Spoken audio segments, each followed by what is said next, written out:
Let's quickly talk about inheritance tax and pensions because, quite rightly, as John has put here, in the October budget last year, Rachel Reeves said that inheritance tax will be levied basically on pensions from 2027. Now, it's important to say that the legislation hasn't been finalised yet, hence why it's probably not coming out until 2027.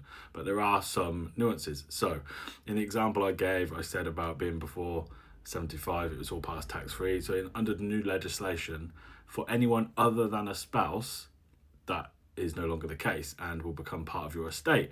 Now, if you're married, and in my case, I'm married, obviously I have a wife. If I die, my pension still goes to her, providing she's alive, as tax-free. Like between spouses, it's still tax-free, okay? And now some of this stuff could change, obviously, but the inheritance tax threshold is £325,000. So if you're a homeowner and you have a pension, depending on where you live in the country and how big your pension is, some of it may be subject to inheritance tax. If you're not a homeowner and your pension is less than 325, then it's still not going to be tax-free because you haven't hit the threshold. Now, when that pension passes to my wife, when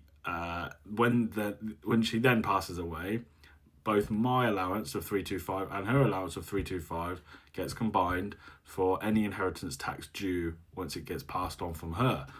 This is assuming obviously I go first and she goes after, and then we have surviving kids.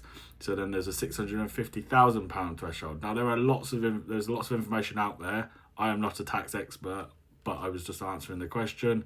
But John makes a good point, and people reading his comment may think, okay, why has he missed that? That is why legislation has not been passed yet or finalised, and that will kick in from 2027. Once that is out there, I will update my messaging accordingly.